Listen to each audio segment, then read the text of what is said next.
Hello, my name is Juan Manuel, and I'm studying English at the Union Canton College. When Beth told us that we had to do an interview, I thought that this was an excellent idea. After that, I thought, who can I choose? I remember the professor saying in classes that the interview has to be interesting. I meet many immigrants, but I look someone that lived the American dream. As a result, I found my interviewee. His name is Martin. He's from Argentina, and he lives in Brooklyn, New York. He has been living in the US since the year 2000. He's married with Raquel, and she is from Brazil. Martin is a lawyer and works at the New York County District Attorney Office. Also, he loves the adventure and travel around the world. He has many experiences and stories to tell us. With you, my interviewee.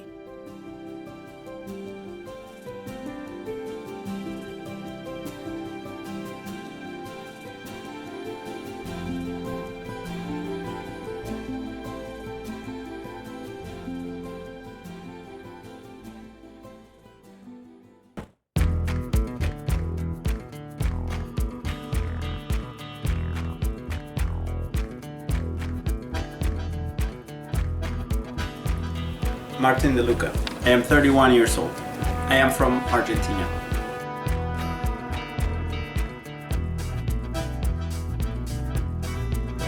I am married.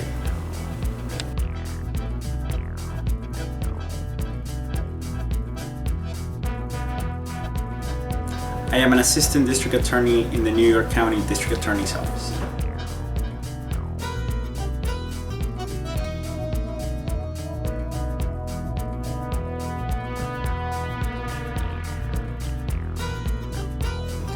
One of my hobbies is to travel and aviation.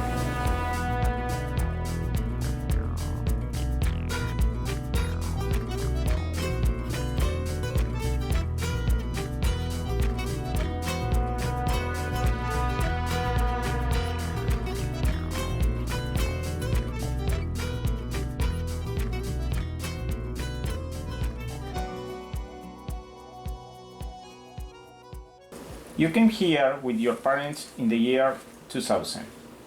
Who made the decision and why? Well, the decision was originally made by my father. We were interested in moving, I think because he was concerned about the political and economic direction that Argentina was headed in. And we were also fortunate because at the time he was doing a lot of business with suppliers in the United States, and he had good contacts that allowed him to get a business visa for us to move. So it was really, the main reason was political and economic and where Argentina was headed. And he felt that we would have a better future in the US. When you came here, how was your English? My English was conversational. I had been going to a bilingual school in Argentina, so I started learning English when I was about 6 or 7 years old, but it was not perfectly fluent by any means. So after I came, it started to get better, but it was really conversational. Martin, how was your introduction with the other guys in the high school? So in 1999, when we started thinking about moving, eventually we decided on where we would move to, New Jersey, and what specific town we would move to. So after that decision was made, it was the beginning of the time of the internet and AOL and chat rooms and things like that. So I, living in Argentina still, decided to go on the internet and look for teenagers from my town. And I ended up finding one, and then two, and then three, and then they put me in touch with others. So by the time we moved in early 2000, I had been talking to people from my high school, other teenagers, for a few months, and sort of made some friendships online. And I think that was great because it made the adapting to the new school much easier, since I already had some friendships when I arrived. You are a lawyer. Where did you study? So I have a couple of degrees. My first degree is Bachelor's of Arts from Rutgers University. And then I have a law degree from Fordham Law School in New York. But it actually all started in Union County College, where in Union County I College. did my first year of studies of university in Union County College before I transferred to Rutgers. What was the most memorable experience that you remember? Well, I mean, that's a very broad question, but I think for me, one of the most meaningful and memorable experiences was when I became a U.S. citizen. I attended a ceremony at the U.S. Citizenship and Immigration Services office in Newark. I took the oath of allegiance and swore allegiance to protect and defend the Constitution. I then received my certificate of naturalization, and my father couldn't attend the ceremony because he couldn't find this place to park, so he was waiting for me in the car. So I went downstairs and I was very emotional. I remember I cried because I had my certificate of naturalization for the first time. And now after that, I was traveling to Argentina the next day, and under U.S. law, you can only re-enter the United States with a U.S. passport once you become a U.S. citizen.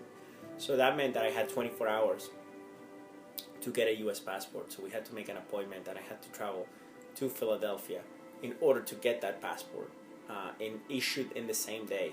It's an emergency.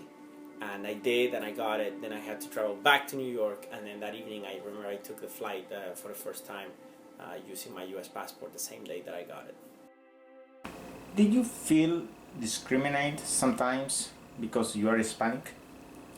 I don't think specifically because I'm Hispanic, but I certainly think that there's been times when people above me doubted that I could accomplish certain things or do them as well as a native English speaker, because I didn't speak, English was not my native tongue.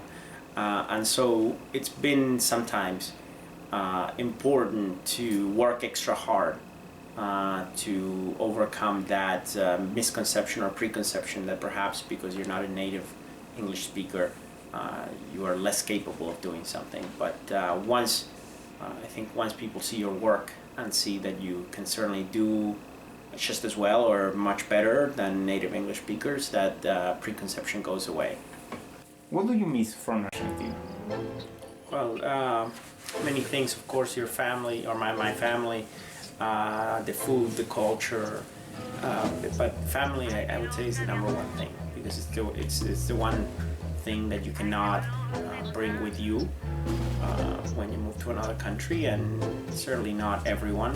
And so the dynamic of living in the same city and having everybody there and all the birthdays, the holidays, kind of goes away, and it's something that you lose and that you miss the most.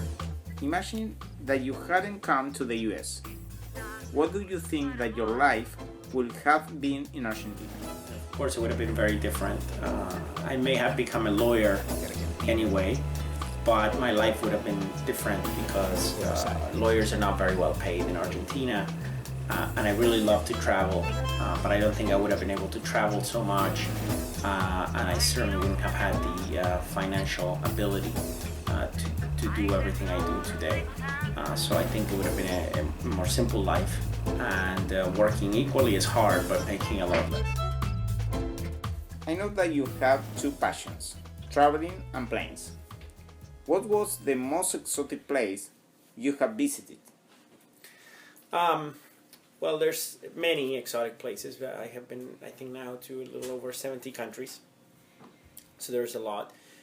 Two of the most memorable ones, I would say, have been Jaisalmer and Lesotho.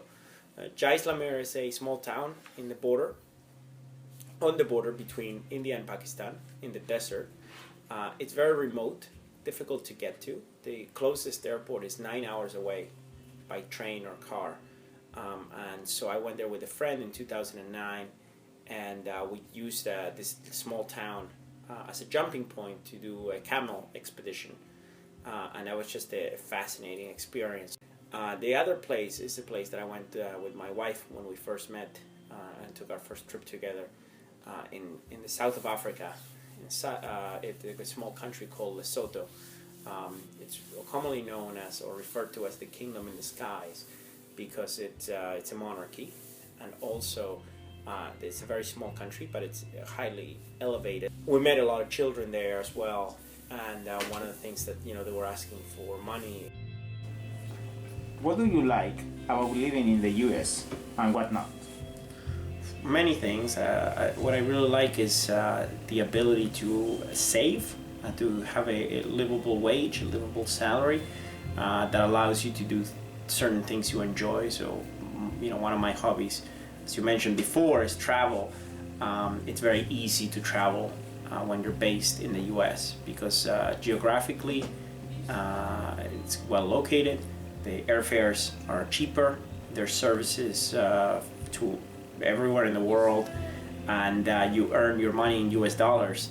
So when you travel to other countries, your money goes a lot further than if you were, say, earning pesos in Argentina. So that's one of the things that I like the most. What I like the least, I would say the portions of the food are too big. Yeah, right.